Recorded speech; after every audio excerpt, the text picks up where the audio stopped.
This video is for all the family liars.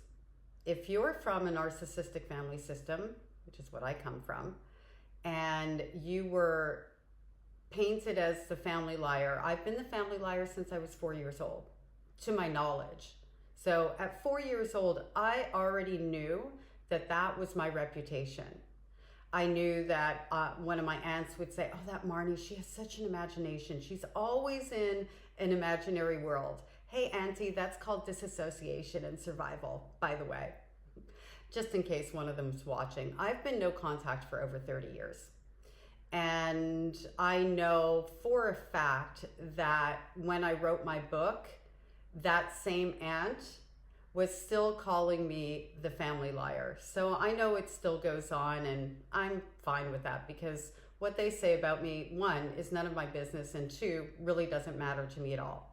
But for all of you out there who are the family liars, I want to share something with you that is going to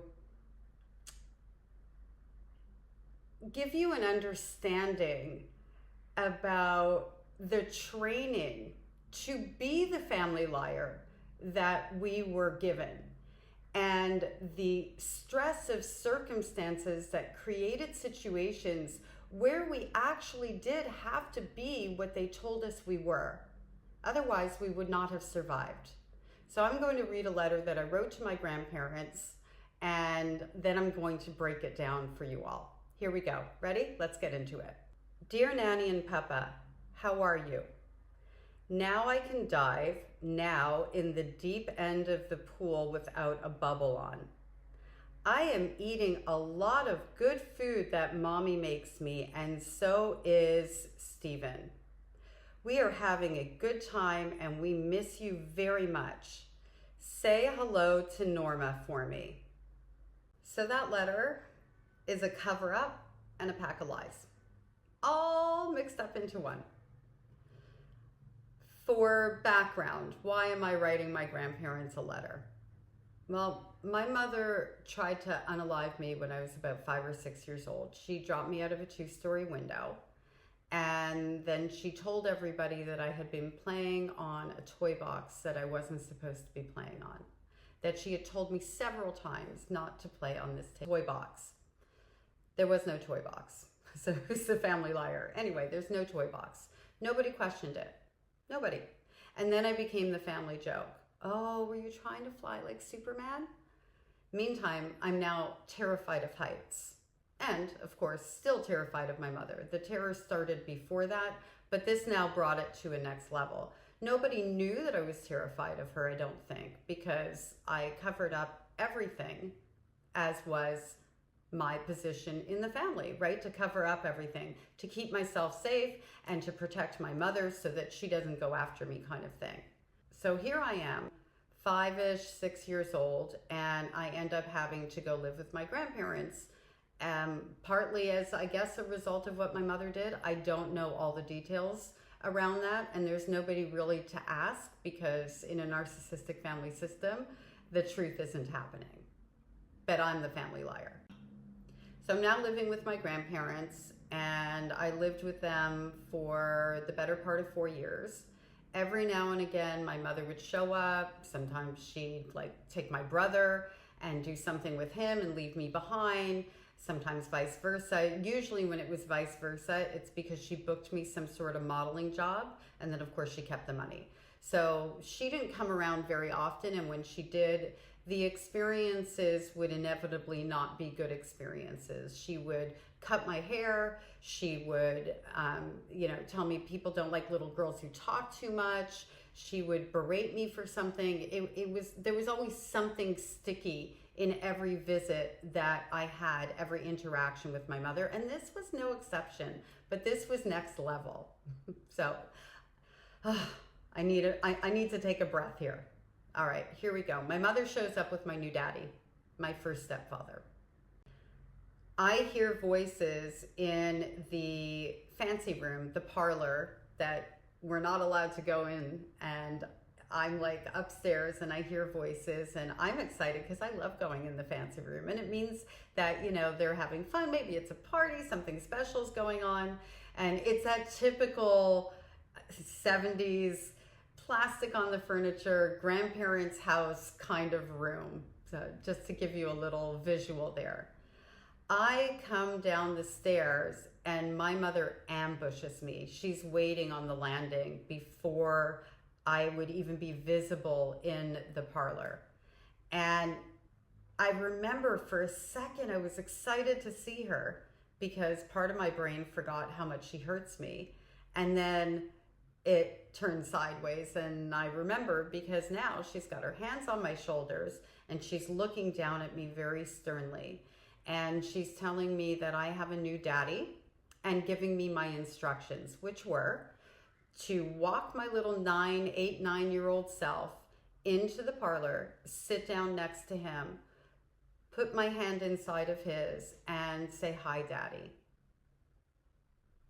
I am a painfully shy little girl who, by the way, is desperate for a dad and desperate to have my mother's love and approval and all of those things, and also terrified of her at the same time. So of course I go and I immediately push through all of my fear and I do as I'm told.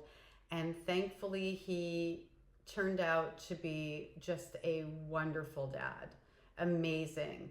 She took him from me. He died when I was 12 years old, and I am grateful for the time that I had.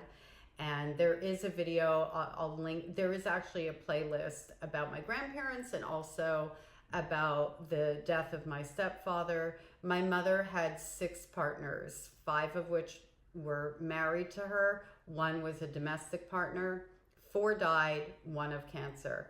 You do the math. So anyway, here's my new daddy, and we're going to be moving with him to Miami. So the letter that I wrote is to my grandparents in Montreal when we moved to Miami from the first place that we lived in. My mother didn't cook. She did restaurants. She didn't cook. She didn't provide food. She didn't provide nurture. She didn't do much of anything except for shop and party and that sort of thing. And as a matter of fact, I've had a babysitter who told me, who's known me since the day that I was born, that my mother often left me in my crib unfed, unchanged, uncared for hours on end. I developed rickets as a result, so I have bow legs. So here I am, right, being the family liar that I'm being taught to be, but I better not lie to her. It's not okay to lie, but I lie there.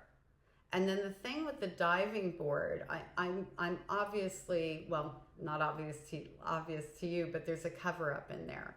And I think what I'm doing is also trying to find a way to tell on my mother that things aren't okay, to like create questions in my grandparents' minds.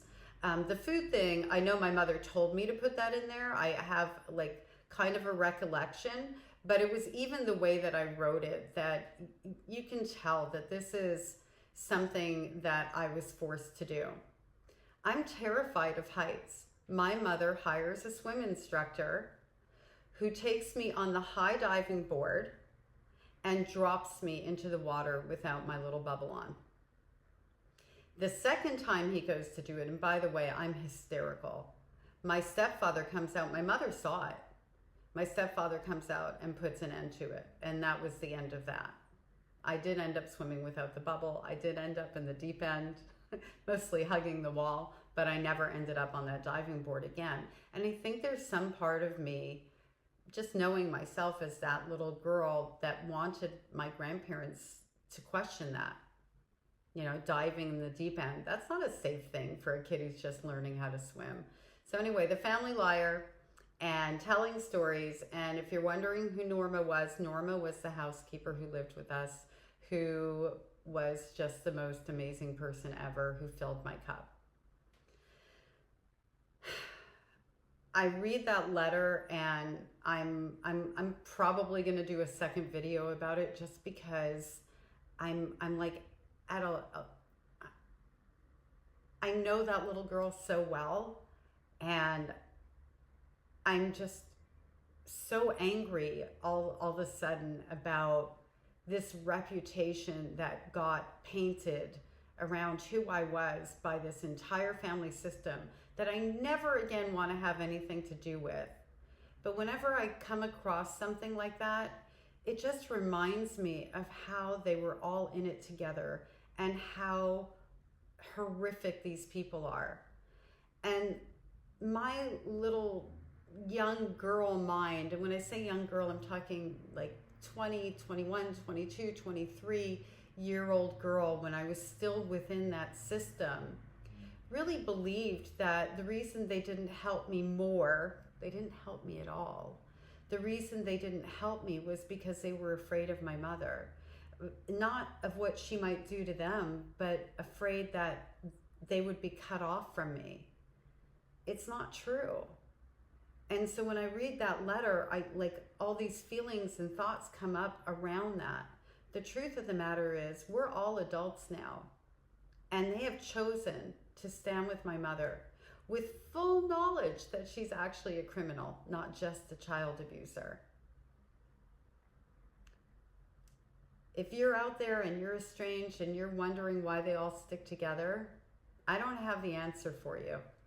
I can just tell you that it's part of the pattern of the narcissistic family system, that they work like a cult.